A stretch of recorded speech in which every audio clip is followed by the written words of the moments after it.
The sun hung heavy in the sky, casting an almost suffocating heat over the streets of Oak Ridge. The annual summer jubilee had taken over the town for the weekend, turning every street corner into a chaotic explosion of color, music, and laughter. The air was thick with the smell of sizzling food and the chatter of festival-goers, all eager to enjoy the festivities.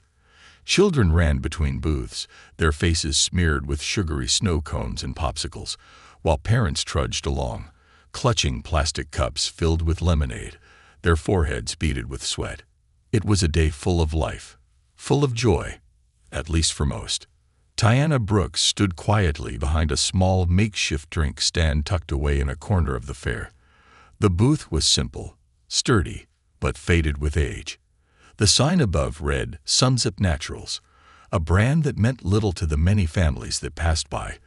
But to Tiana, it was a lifeline. She was 19, with dark brown eyes that always seemed to observe the world with caution more than wonder. Her hands moved in practiced motions as she prepared strawberry iced teas and peach lemonades, passing them out with an efficiency that could only come from years of repetition. Her apron, stained with a mixture of fruit syrup and ice melt, told the story of her long day. It was only late afternoon, but the heat was relentless. Yet, Tiana never once seemed to complain. She had learned early in life that complaining didn't change anything. It only made the weight heavier. A deep sense of responsibility hung over her, responsibility to her family, to her future, to herself. But it wasn't the job she loved. No, her love for this booth was non-existent. It was a means to an end, a step along the path toward something more. She had dreams, big dreams, dreams of escaping Oak Ridge, of leaving behind this small town and all of its limitations. Her dreams lived in brochures for universities she could never afford, in the pages of college applications she could only dream of sending. She had completed one semester at the local community college, but the costs had forced her to put those ambitions on hold. Instead, she juggled 2 jobs and helped her mother, who worked long hours as a nurse, just to keep food on the table and the lights on at home. Tiana didn't have the luxury of youthful idealism. She had learned to live in the present and fight for the future, even if the road to it felt impossibly long. And so, here she was, stuck behind this drink stand in the middle of a crowded fair, just trying to make it through the day. As she handed a cup of lemonade to a young mother, her eyes couldn't help but wander, drawn to the sea of people in front of her. The music, the chatter, the sound of laughter, it all blurred together, a constant hum of activity. But then something caught her attention. At the far end of the street, beyond the crowd and the flashing carnival lights, there was a boy. Tiana's gaze narrowed as she studied him. He was small, no older than 12 or 13, his face pale and drawn. His clothes were filthy, torn at the sleeves, stained with dirt. His blonde hair was matted and tangled, as if he hadn't seen a comb in weeks. He moved sluggishly, dragging his feet as though every step was a struggle. He was alone. For a moment, Tiana thought nothing of it, thinking maybe the boy was just lost or waiting for his parents. But then something in his demeanor made her pause. His movements were disjointed, almost stumbling, and his eyes, those wide, vacant eyes, spoke of exhaustion or something worse. She watched as he tried to move through the crowd, but no one seemed to notice him.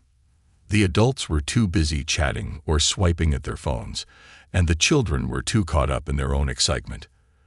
The boy stumbled again, this time nearly falling onto the sidewalk, but no one stopped.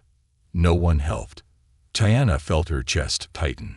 She could hear the sounds of the festival around her, the music, the laughter, but all of it seemed to fade into the background. It was as if the world had narrowed down to just her and the boy. Her heart raced, and her thoughts scattered. She looked around quickly. Was he with anyone? Was someone searching for him? There were so many people, yet so few were actually looking at him, seeing him for what he was, a lost, helpless child. Without a second thought, Tiana stepped away from her booth, her shoes scraping against the asphalt as she hurried toward him. She didn't know why she felt this surge of urgency, why her feet carried her faster than her mind could process. All she knew was that something in her gut told her that this boy needed help, and that if she didn't do something, no one else would. As she neared him, she saw him wobble again, his knees buckling as he collapsed to the ground. The boy's face hit the pavement with a sickening thud, and for a moment, Tiana froze. People continued to walk by, oblivious to the scene unfolding in front of them. Tiana's breath caught in her throat. She knew what she had to do, but part of her hesitated. What if she made things worse? What if she couldn't help him? But those thoughts disappeared as quickly as they had come. She knelt beside him, her hands gently touching his shoulders, turning him onto his back. The boy's breathing was shallow, his face pale, sweat glistening on his forehead. He looked at her through half-lidded eyes, his lips trembling. "Hey," Tiana said softly, trying to calm her racing heart. "Are you okay?" He didn't answer, but his eyes fluttered, and his head lolled to the side, as if he couldn't even muster the strength to speak. Tiana looked around, her panic rising. She couldn't just leave him here. He needed help, but there were so many people passing by, and no one seemed to care. Her instincts kicked in. She couldn't risk leaving him alone. She wasn't about to let him fall through the cracks like so many other invisible people in the world. Without thinking about the consequences, she scooped him up into her arms, careful not to jostle him too much, and began walking back toward her booth. There, at least, she would be able to shield him from the crowd, away from any dangers lurking nearby. But as she carried him, she noticed something that made her heart pound even harder. The boy had no shoes. Barefoot, he had walked through the hot, uneven streets of the festival, his skin now marked with cuts and scrapes from the rough pavement. The thought made her blood run cold. What had happened to this boy? Where had he come from? Who was looking after him? Tiana didn't have answers. All she knew was that she had to protect him. She gently placed him on the seat behind her booth, out of sight from the busy crowd. As she did, she noticed a couple of men nearby, older, rough-looking men who were eyeing her with interest. She quickly moved to block their view of the boy, positioning herself between them and him. The last thing she needed was for those men to come any closer. Her heart was pounding in her chest as she watched the men out of the corner of her eye. They lingered for a moment, whispering to each other, and then they walked off.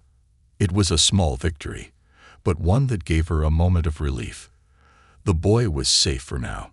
But Tiana knew that this was only the beginning of a much bigger story. What she didn't know, what she couldn't have known in that moment, was that this simple, brave act would change her life forever. Tiana sat beside the boy, her hand resting gently on his trembling shoulder as she tried to calm herself. The world outside her small booth continued on in its chaotic rhythm. Voices laughing, music playing, the sound of distant carnival rides spinning, but all of it felt so far away now.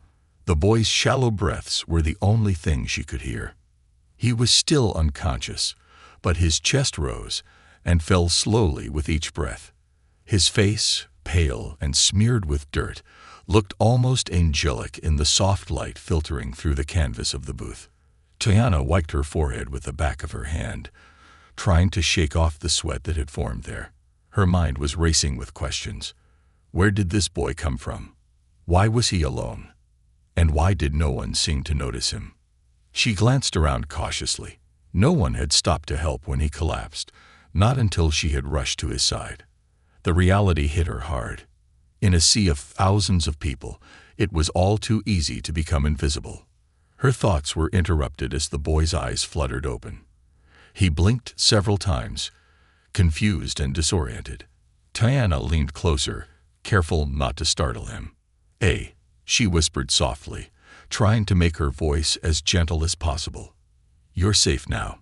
You're at the drink stand." The boy's eyes locked onto hers, wide with panic. His lips parted, but no words came out. Instead, he just looked at her, as if unsure whether to trust her or run. His pupils were dilated, and there was a subtle tremble to his body that made Tiana's heart ache.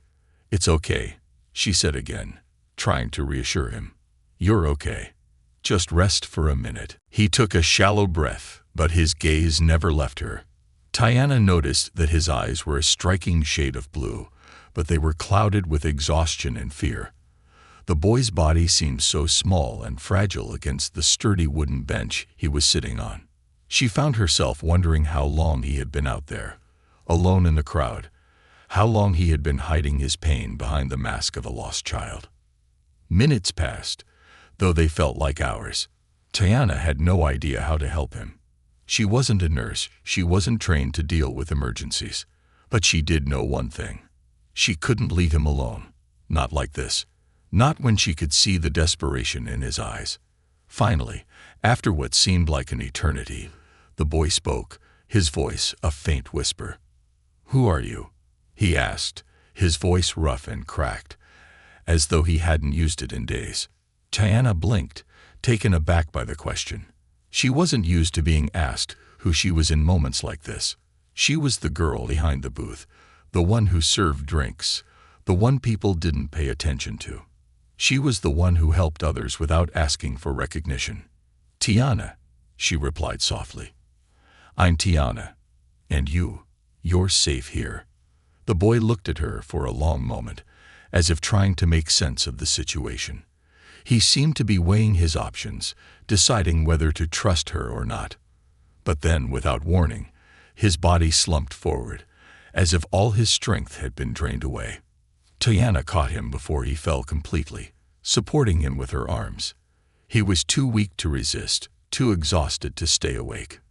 For a moment, she felt helpless. She didn't know what to do next, but she couldn't just leave him like this. She glanced toward the exit of the booth, hoping for some sign that someone else had noticed what was happening. But the crowds continued to pass by, oblivious to the child in her care. She shifted him gently, propping him back up against the booth, and then, without thinking, grabbed her phone from her pocket. She dialed the number of her mother, praying that the woman could offer some kind of guidance. After 3 rings, the call was answered. "Tiana, what's going on?" Her mother's voice crackled through the speaker, her tone a mixture of concern and exhaustion. "Mom," Tiana said quickly, her words tumbling out. "I need help. There's a boy here. He's hurt. He collapsed in front of me. And I don't know what to do. I can't just leave him like this. He needs help." Her mother was silent for a moment, processing the information. Then she spoke again, this time her voice calm but firm. "Call an ambulance, honey, and stay with him. Don't leave him alone." Tiana nodded, even though her mother couldn't see it. She quickly hung up and dialed 911. It wasn't long before the operator answered, and Tiana explained the situation in as much detail as she could. The operator promised to send an ambulance immediately. Hanging up, Tiana looked down at the boy again. His breathing had become steadier, but his face remained drawn, his brow furrowed with confusion and pain. She could feel her own heart racing now, the weight of the situation settling in. The boy had no family here. No one had come to claim him. And yet, he was here, in her care, relying on her in a way she hadn't expected. Her mind raced with more questions. Who was this boy? How did he end up like this, wandering the festival alone? Why had no one stepped in to help him? The thought of him out there alone, unnoticed by the crowd, filled her with a deep sense of injustice. As she sat with him, her hand still resting gently on his shoulder, a thought flickered through her mind. This boy's story is something bigger than I can even imagine. She had already decided that she wouldn't leave him. But what would happen when the ambulance arrived? Would they have the answers she so desperately wanted? Would they know where he came from, who he was? Or would he remain just another lost soul, left to drift through the chaos of the world? Before she could ask herself any more questions, the sound of sirens pierced the air, cutting through the noise of the festival. Tiana glanced up, relieved to see the ambulance pulling up at the edge of the fairgrounds. She stood quickly, but her legs felt shaky, her mind racing with everything that had just happened. She wasn't sure what the next steps would be, or where this story was going to take her. But one thing was certain. This was only the beginning. The boy's life, her life, and maybe even the lives of so many others would be changed forever by what had started with a simple, brave act of kindness. The wail of the ambulance siren grew louder as it approached, cutting through the buzz of the festival like a blade through warm air. Tiana stood frozen in place, her eyes locked on the boy as his pale face remained pressed against the wooden counter of the booth. Her heart hammered in her chest, a pounding reminder of the fear that she had been carrying since she first found him collapsed on the street. Moments later, the paramedics arrived, moving with swift precision. They were two women, both around Tiana's age, one with short, dark hair, the other with blonde curls tucked under her cap. The taller one, with dark eyes and a calm demeanor, approached first. "You're the one who called?" she asked as she knelt beside the boy, quickly assessing his condition. Her eyes moved over his body, checking for signs of injury. She didn't waste time with small talk. There was no room for hesitation when someone's life was at stake. "Yes," Tiana replied, her voice trembling slightly. "He collapsed. I found him on the sidewalk, all alone. I don't know what happened to him." The paramedic gave her a brief, reassuring smile as she continued her examination. "You did the right thing," she said, moving with practiced efficiency. "We'll take it from here." The second paramedic began setting up equipment, pulling out an oxygen mask and other medical tools. Tiana watched, helpless but grateful that the boy was in good hands now. She stepped back slightly, feeling the weight of the moment. She wasn't a doctor, she wasn't trained in medical emergencies, but in some way the act of helping this boy had awakened something deep inside her. As the paramedics worked, Tiana's mind raced. She couldn't shake the feeling that there was something more to this story, something more to the boy's situation. He wasn't just a lost child in need of help. There was a deep undercurrent of something darker, something hidden beneath the surface.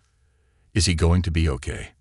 Tiana asked, her voice barely above a whisper. The first paramedic didn't look up as she continued to check the boy's vitals. "He's stable for now.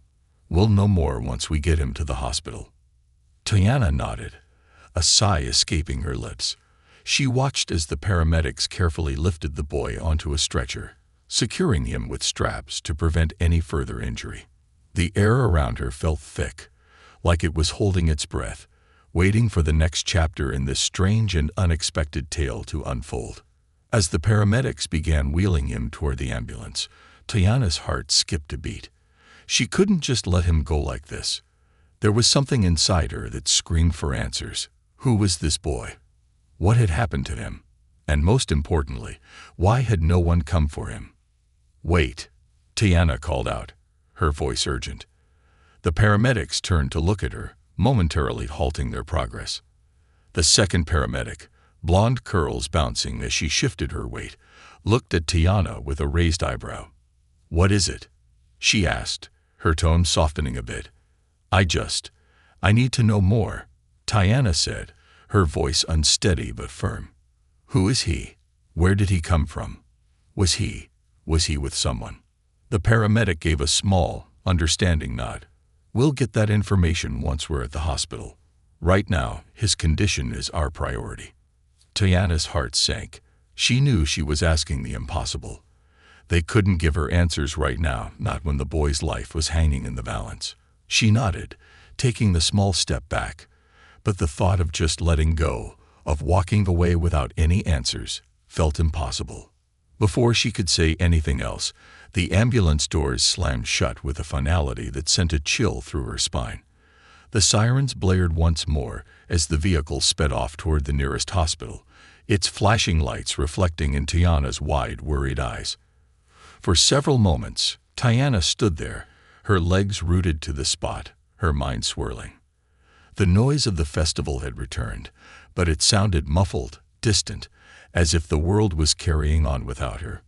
She had hoped that by helping this boy, she would somehow unlock the door to a better world, one where kindness was enough to make things right. But it wasn't enough. Not yet. Tiana couldn't explain why she felt this way.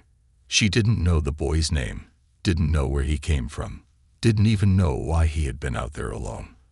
But there was something about him that gnawed at her, something about his vulnerability that felt like a cry for help that went unnoticed by everyone except her. As she turned back to her booth, she could feel a strange emptiness settle over her. The festival had resumed its hustle and bustle, but for Tiana, everything had changed. The noise around her seemed like a blur as she tried to make sense of what had just happened. She couldn't focus on the customers who were now approaching her booth, their faces blank and unseeing. They didn't know what she had just witnessed. They didn't know about the boy, the life that hung in the balance. She wiped a hand across her forehead, fighting back the swirl of thoughts that threatened to overwhelm her. It wasn't her fault. She had done what anyone with a conscience would have done. She had helped. But the questions still lingered. What had happened to him? Was he just a victim of circumstance, or was there something more? Was he truly alone in this world, or was there someone who mattered to him, out there searching for him? The sun dipped lower in the sky, casting long shadows across the fairgrounds. Tiana worked quietly for the rest of the afternoon, her hands moving mechanically as she filled orders for drinks and snacks. Her mind was elsewhere, replaying every detail of what had happened, trying to piece together a story that seemed far too complex for a simple drink stand. When the last of the customers finally left for the day, and the booth was packed up, Tiana couldn't shake the feeling that the story wasn't over yet. She had helped the boy, but someone had to know who he was, where he came from. Someone had to have answers. As she gathered her things and prepared to leave, Tiana made a decision. She would find him. She would find out who this boy was, and why no one had come to his aid. She couldn't live with herself if she didn't. And so, with a newfound determination burning in her chest, Tiana set her sights on the next step of the journey. It wouldn't be easy, and she wasn't sure where it would lead. But one thing was certain. She wouldn't stop until she knew the truth. The following morning, Tiana couldn't shake the feeling that something was tugging at her, an invisible force pulling her toward a mystery she hadn't even fully understood. She sat at the small kitchen table in her apartment, staring at her phone, her fingers hovering above the screen as she debated whether to call a hospital or wait for a sign. Her eyes kept drifting toward the clock on the wall, ticking away the minutes in a rhythmic pattern that only reminded her of the time she had lost, the time the boy had lost. The sun had barely crept over the horizon, and the city was still waking up. But for Tiana, sleep had evaded her, her mind restless with thoughts of the boy, the festival, and the unanswered questions that hung over everything like a storm waiting to break. She had left work the previous night, her heart still heavy with a mix of uncertainty and curiosity. What was it about him? She had seen plenty of people in need before, sick children, elderly people with canes, mothers struggling with strollers. But this felt different. This boy had touched something deep inside her, something she couldn't quite explain.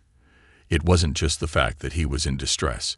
It was the way he had looked at her, the silent plea in his eyes, as if he were waiting for someone to see him. Really see him. Tiana exhaled slowly, trying to push away the nagging thoughts. She picked up her phone, scrolled through her contacts, and dialed the hospital. It rang several times before the receptionist answered, her voice warm but distant. "Good morning. This is Oak Ridge Memorial Hospital.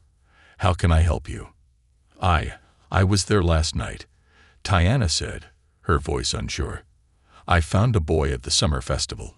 He was really sick. I wanted to know if he was okay." There was a brief pause on the other end of the line. Tiana's heart raced. Had she been too forward? Should she have waited to call? "I'm sorry," the receptionist said finally. "We can't disclose any personal information about patients. Is there anything else I can assist you with?" Tiana's stomach twisted. She hadn't expected to get an answer, but the silence on the other end of the line felt deafening. She hung up, her mind still swirling. She could call back, try to press further, or perhaps go down to the hospital in person. But she knew she couldn't push too hard, not without raising suspicion.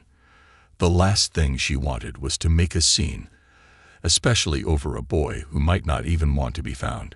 What if he was just a kid who had gotten lost? What if his family had already taken him home? The thought that she might be overreacting lingered in her mind, but it didn't stop her from heading toward the hospital that afternoon. There was a quiet urgency in her steps, a sense of purpose that had taken root deep inside her, one she couldn't easily ignore. As she walked through the city streets, passing the familiar stores, the bustling corners, and the busy sidewalks, she couldn't shake the feeling that this moment would be a turning point. It was strange to think that one act of kindness, one decision to help someone in need, could lead to something much larger than she ever imagined. The hospital loomed ahead, its tall gray buildings casting long shadows over the sidewalk. Tiana stood outside for a moment, taking in the sight of it before stepping through the glass doors. The cold, sterile air hit her immediately as she walked through the lobby, her sneakers tapping softly against the polished floors. She approached the front desk, where a nurse was typing something into the computer. The woman looked up as Tiana approached, her expression neutral. "Can I help you?" the nurse asked, her voice professional. Tiana cleared her throat, trying to steady her nerves. "I was here last night. A boy. He was brought in from the festival. I was the one who found him. I just wanted to know if he's okay." The nurse's face softened for a moment, but only briefly. She tapped a few keys on the keyboard, then glanced back up at Tiana. "I'm sorry, but I can't give you any information about his condition or whereabouts. Are you a family member?" Tiana shook her head, her heart sinking. "No, but I helped him. I just want to know if he's all right." The nurse hesitated again, and Tiana could feel the tension rising in the air between them. The woman's gaze shifted to a clipboard near her station before returning to Tiana. "I understand," the nurse said quietly, her tone now a bit gentler. "I can't tell you anything specific, but I'll note your name down in case someone from his family wants to contact you. Just leave your number with me, and I'll make sure they know you were involved." Tiana's pulse quickened at the prospect, but she knew it wasn't much. Still, she scribbled her name and phone number down on a piece of paper, handing it over to the nurse. She left the hospital feeling a mix of frustration and relief. She hadn't gotten answers, but maybe she would soon. As the days passed, Tiana couldn't stop thinking about the boy. It was as if the very act of helping him had begun to haunt her. She couldn't shake the feeling that she had stepped into something far larger than herself, a narrative that had already been in motion long before she had intervened. Then one evening, as she was finishing her shift at the drink stand, her phone rang. The number was unfamiliar, but the moment she saw it, her heart skipped a beat. She answered without hesitation. "Tiana Brooks." "Yes," she replied, her voice tight with anticipation. "This is Officer Linda Hayes from the Oak Ridge Police Department. I'm calling regarding the boy you helped at the festival." Tiana's breath caught in her throat. She stood still, her body rigid as the words sank in. "We've been trying to track down anyone who might know him," Officer Hayes continued. "We need your help. Can you come in to speak with us?" Tiana's mind spun. This was it. This was the moment she had been waiting for.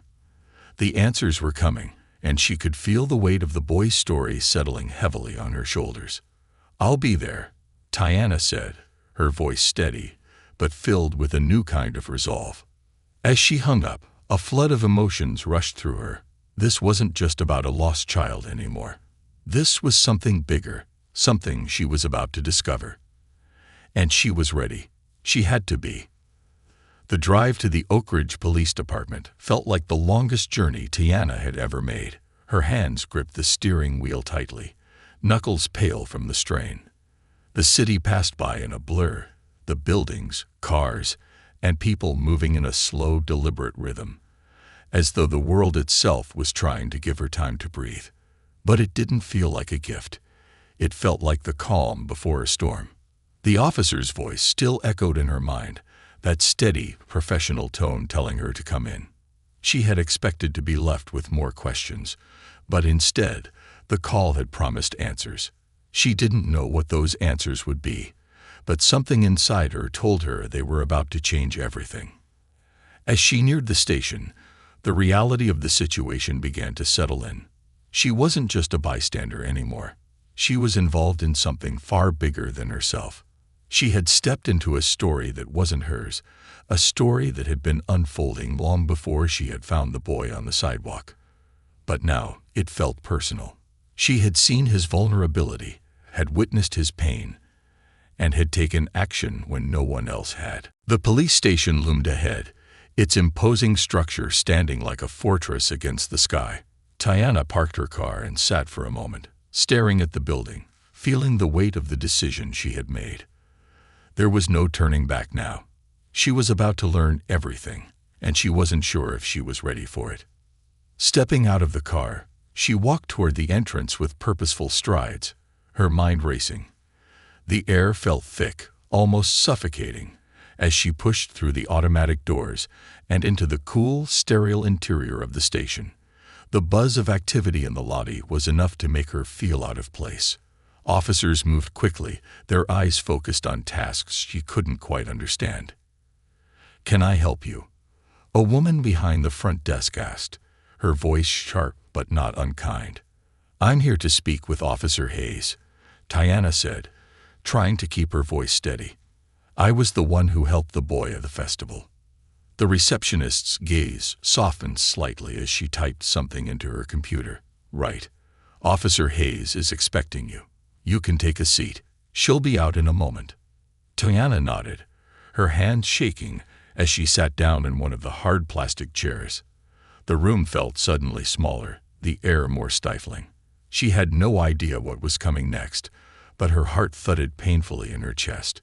It wasn't just curiosity anymore. It was fear, the fear of the unknown, of what she might learn. After what felt like an eternity, Officer Hayes emerged from the hallway, her dark eyes scanning the room until they locked onto Tiana. The officer's presence was commanding, her posture straight and confident as she approached. She was in her early 30s, with short black hair and a no-nonsense air about her that immediately put Tiana on edge. "Tiana, I assume," she said, extending her hand. Her voice was warm, but there was an edge of urgency to it. "I'm Officer Hayes. Thank you for coming in." Tiana shook her hand, a little too quickly, her fingers trembling. "Of course," she said, her voice barely above a whisper. "Let's take a walk," Officer Hayes said, nodding toward the hallway behind her. "I think it's better if we talk privately." Tiana followed her down the narrow corridor, her shoes clicking against the linoleum floor. They passed several closed doors, each one seemingly holding its own story. She could feel the tension building in her chest with each step. What did Officer Hayes know that she didn't? They reached an interrogation room, the door marked with a simple sign. Officer Hayes opened it and motioned for Tiana to enter. The room was small and stark, with a metal table in the center and 2 chairs on opposite sides. The atmosphere was heavy, but Tiana took a seat, trying to steady her breathing. Once they were both seated, Officer Hayes leaned forward, her gaze intense but not unkind. "I'm sure you're wondering what this is all about," she began. "And I can't blame you. We've been trying to find out more about the boy you helped, but things are a little complicated." Tiana's heart skipped a beat. She leaned forward, her voice shaky as she spoke. "What happened to him? Is he okay?" Officer Hayes sighed, a heavy breath that seemed to release some of the tension in the room. "He's alive, which is a relief, but that's not the whole story." She paused, her eyes flicking to the door, as if to make sure no one was listening. "His name is Jason Carrington." Tiana felt her pulse quicken at the mention of the name, Carrington. She had heard that name before, on the news, in the papers. The Carrington family was a well-known name in Oak Ridge, a wealthy, influential family with ties to nearly every corner of the city. Jason Carrington was the heir to the Carrington fortune, and he had been missing for several days. Tiana's mind raced. She had just helped a missing child, one of the wealthiest families in the city. It felt surreal, as though she had stepped into a story she had no right to be part of. "Jason's family has been looking for him," Officer Hayes continued, her voice steady, but filled with a deep concern. But no one knew where he was. And now we know he's been in the hospital, unconscious after collapsing on the sidewalk. Tiana blinked, trying to process the information.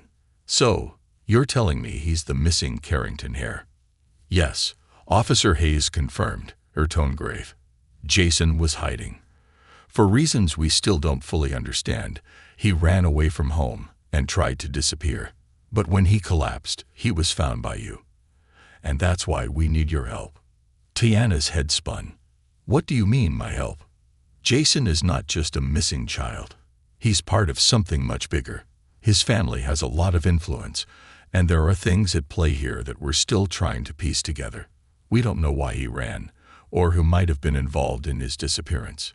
But we do know that you were the first person to show him kindness. Tiana swallowed hard. This was so much bigger than she had ever imagined. She had just thought she was helping a lost kid, someone who had no one to turn to. But now it seemed that her decision to act had opened up a web of secrets, and she was at the center of it all. Is Jason okay? Tiana asked again, the question burning in her throat. Is he going to be all right? Officer Hayes leaned back in her chair, her expression softening. He's recovering. But there's a lot more to this story. We need to know everything you can remember. Every detail you can give us might help piece together what happened. Tiana felt the weight of the situation settle heavily on her shoulders. She had already done so much, but it was clear that her involvement wasn't over. She was being drawn into a world she hadn't expected, a world of wealth, power, and danger. And the more she learned, the more she realized that the boy she had helped might not be the innocent victim she had imagined. This wasn't just about helping him anymore. This was about uncovering a truth that had been hidden from the world. And Tiana was now a part of that story, a story that had only just begun. The next few days felt like a blur to Tiana, her world shifting in ways she never thought possible. The weight of her involvement in Jason Carrington's disappearance pressed heavily on her shoulders, though she never could have imagined the turn her life was about to take. Every time she closed her eyes, the image of the boy lying in that hospital bed haunted her. A lost soul with nowhere to turn. Someone who had been invisible to the world until she found him. But now, the world was watching. The officer's words echoed in her mind. Jason wasn't just a missing boy. He was part of a narrative so much bigger than she had realized. Tiana had barely processed the shock of learning his identity when she found herself swept deeper into the investigation. Jason's family, the Carringtons, were powerful. Their name carried weight, their influence stretching into every facet of the city's elite circles. And Tiana, a young woman from the outskirts of Oak Ridge, was now an unwilling key player in a game she didn't understand. She spent the next few days talking to detectives, reliving every moment from that night at the festival. They asked questions she had never considered, questions about Jason's behavior, his appearance, anything that could explain why a boy with everything in the world would choose to run away from it all. What had he been running from? Who had he been trying to escape? The more Tiana thought about it, the more she began to question everything she had believed. Jason had looked so fragile, so vulnerable. She had seen the fear in his eyes, the desperation that radiated from him when she held him in her arms. It was a look she had seen before, in the eyes of people who had been hurt, who had been broken by the world around them. But Jason's life wasn't supposed to be like that. He had money, power, privilege. He wasn't supposed to be running from anything. Her role in all of this became more complicated by the day. There were moments when she felt like a puppet on strings, pulled in directions she didn't want to go, forced to play a part she didn't fully understand. But then, just when she thought she might buckle under the pressure, something in her sparked. Jason needed her, needed someone who saw him, not as a missing heir, but as a human being. Someone who had been forgotten. The more she learned about the Carringtons, the more unsettling things became. It wasn't just Jason who had been running from something. His family, despite their wealth and outward appearance of perfection, had their own set of dark secrets. Tiana could feel it in the way they handled the situation. in the cold, detached responses they gave to the police. They weren't just concerned for their son's safety. They were concerned about their reputation, their power, and the damage that Jason's disappearance could cause. But amidst all the chaos, one thing became clear to Tiana. Jason was trying to break free. His escape wasn't just about running from his family. It was about finding a life for himself that wasn't defined by the expectations placed on him. He had wanted to be seen for who he was, not for what he could provide or who he could impress. He wanted to find a way out of the gilded cage he had been born into. One afternoon, just as Tiana was preparing to head home after another long day of questioning, her phone buzzed. The message was brief, just a number and a single sentence. "Meet me at the old pier at midnight." She stared at the screen, feeling a chill run down her spine. The message was from an unknown number, but something deep inside her told her it was from Jason. She had been waiting for this moment, waiting for him to reach out, to explain everything. She knew it was dangerous. She knew it could be a trap, but she couldn't ignore it. She had promised herself that she wouldn't leave him behind, not when he needed someone the most. As the sun began to set, Tiana found herself pacing in her small apartment, trying to prepare for what lay ahead. She had no idea what Jason would say, what he would reveal, but she knew that this meeting was the key to understanding the truth about him, about his family, and about why he had been so desperate to escape. The clock struck midnight as Tiana pulled up to the pier. The air was thick with the scent of salt water, the sound of the waves crashing against the old wooden posts echoing in the night. The pier was empty, save for the shadows that seemed to stretch out forever, waiting for her to step into them. Tiana stepped out of her car, her heart racing. She looked around, scanning the darkness for any sign of movement. There was no one there. She hesitated for a moment, then took a few cautious steps toward the edge of the pier. Her breath came in shallow gasps, her mind filled with 1,000 questions. What had Jason been running from? What was he trying to tell her? Suddenly, she heard footsteps behind her. Tiana spun around, her breath caught in her throat. A figure emerged from the shadows, and for a moment, she couldn't believe her eyes. It was Jason. He looked different, tired, worn, as though he hadn't slept in days. His clothes were disheveled, his face pale, but his eyes were clear. He looked at her with a mixture of relief and fear, as though he had been waiting for this moment just as long as she had. "You came," he said softly, his voice barely above a whisper. Tiana nodded, her throat tight. "Of course I did. I said I would." Jason stepped closer, his gaze never leaving hers. "I didn't know who else to turn to. My family. They don't see me. They see only what they want me to be. I've been running from them for so long, but I couldn't escape. Until you." Tiana swallowed hard, trying to make sense of his words. "You don't have to run anymore, Jason. I'll help you. We can figure this out together." Jason shook his head, a bitter laugh escaping his lips. "It's not that simple. My family, they have too much power. I can't just walk away from everything and expect to be safe. I don't know how much longer I can keep running." Tiana took a step toward him, her voice firm. "You don't have to run anymore. You don't have to be alone in this. We'll face it together." Jason's eyes softened, the weight of everything he had been carrying seemingly lifting for a moment. For the first time in what felt like forever, he allowed himself to believe that there might be a way out, that there might be a future where he could finally be free. And in that moment, Tiana knew that this wasn't just about helping a lost boy. This was about standing up for what was right, for finding the courage to fight against the systems that kept people trapped in their circumstances, no matter how powerful or wealthy they were. They both had battles to face, but at least now, they didn't have to fight them alone. Together, they would uncover the truth, and nothing would ever be the same again.